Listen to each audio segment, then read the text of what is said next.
All right, today we are diving into one of the most powerful and, honestly, gut-wrenching tragedies ever written. Sophocles' Oedipus the King. So let's just start with this question right here. I mean, really think about it. Imagine your city is on its knees, facing some catastrophe that's threatening everyone you love. And you're the leader. You stand up and you promise everyone you're going to find the cause and you're going to fix it. But what if the source of all that suffering was you? Yeah, that horrifying twist is the absolute heart of Oedipus's story. So, the story kicks off in the ancient city of Thebes, and things are, well, they're terrible. The city is being just ravaged by this catastrophic plague. They even call it a fiery god of fever. I mean, it's seen as this divine punishment that's poisoning everything: the land, the crops, the people. Thebes is literally dying, and its people are absolutely desperate for a hero. And who's that hero? Well, it's their king, Oedipus. Now, this guy isn't just some run-of-the-mill ruler. He's a legend. He's the man who saved the city before by solving the impossible riddle of the Sphinx. So yeah, his people trust him completely. They're all thinking, Oedipus can fix this. His famous smarts, his determination, he'll figure it out. So you've got a king, a plague, and a riddle. The stage is perfectly set for a tragedy. Oedipus, the ultimate problem solver, is now facing the biggest riddle of his life. How do you save a city from a curse sent by the gods? Oedipus does what any good ancient Greek leader would do. He asks the oracle at Delphi for help. And the message that comes back? It is chillingly specific. The plague is a punishment. Why? Because the murderer of the old king, Laius, is still living in Thebes, totally unpunished. The mission is clear. Find the killer, kick him out, and the plague will end. And Oedipus, being Oedipus, doesn't hesitate. He makes this huge public vow. He swears he will hunt this killer down, stop at nothing, and treat the murdered king as if he were his own flesh and blood. And this right here is the kicker. He has just, with all this passion, promised to find himself. The irony is just staggering. And that brings us to this incredible, kind of mind-bending idea. The detective is hunting himself. The whole thing flips. It stops being a simple murder mystery and it becomes this intense journey of self-discovery, where every single clue just brings him one step closer to a truth that is, well, it's unthinkable. So to pull this off, the playwright, Sophocles, uses a genius technique called dramatic irony. You see, the audience back then, they already knew the myth. They walked into the theater knowing Oedipus was the guy. And that knowledge creates this almost unbearable tension, right?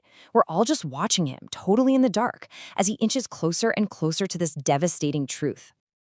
Okay, so Oedipus's first big move in his investigation is to call in the famous prophet Tiresias. And right away, we get this brilliant paradox. Tiresias can't see a thing. He's physically blind.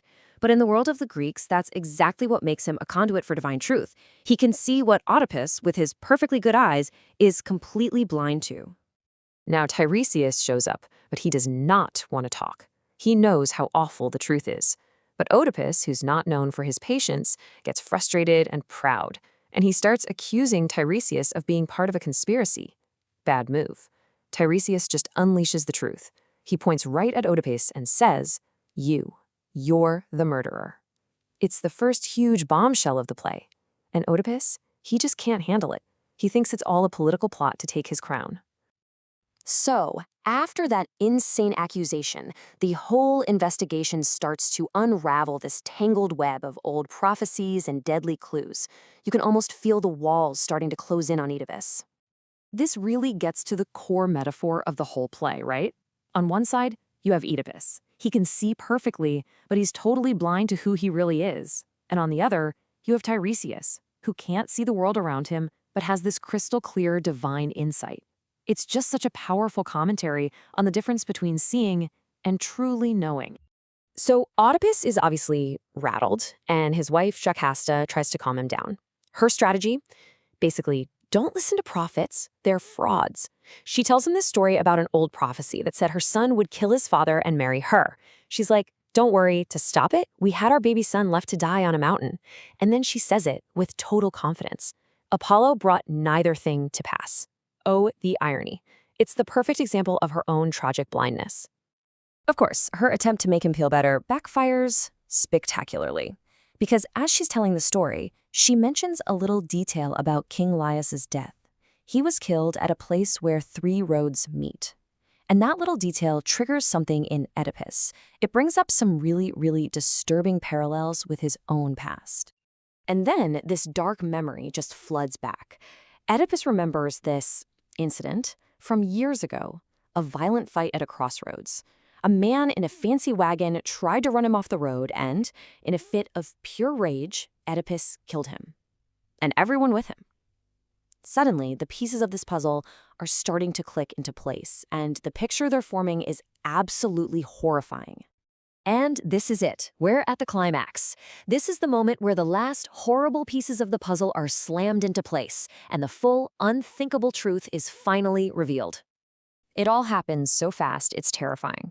First, a messenger from Corinth shows up with what seems like good news. Oedipus's father is dead. But then he drops a bomb. Oedipus was adopted. This leads them to the one last witness, the old shepherd.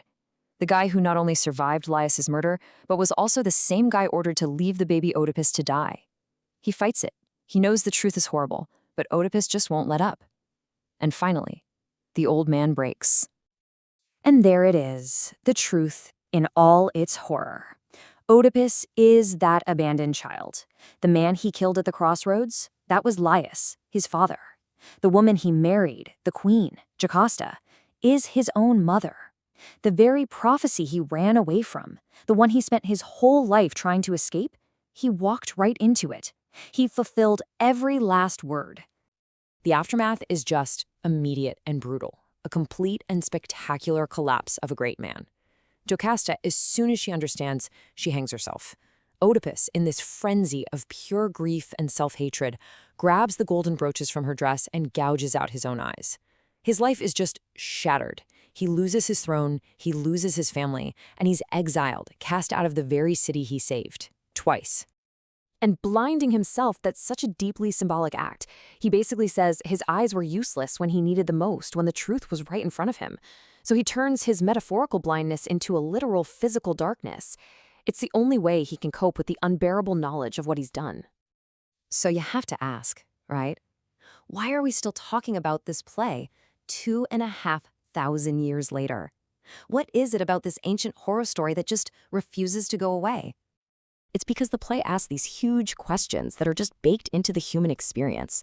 That constant battle between fate and free will. The fact that the search for truth, which was Oedipus's greatest strength, can also completely destroy you.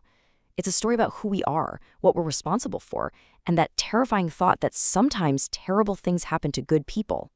And at the very end of it all, the chorus, basically the voice of the people, gives this final, chilling piece of advice. It's this profound statement on how fragile our happiness really is, a reminder that your entire life can change in a heartbeat, and that nobody is immune to tragedy. Which leaves us with this one last haunting question. Oedipus's relentless hunt for the truth saved his city, but it absolutely shattered his own life. So his tragedy really forces us to look in the mirror and ask, is knowing the truth, no matter how awful, always the right thing to do? Is it always worth the price?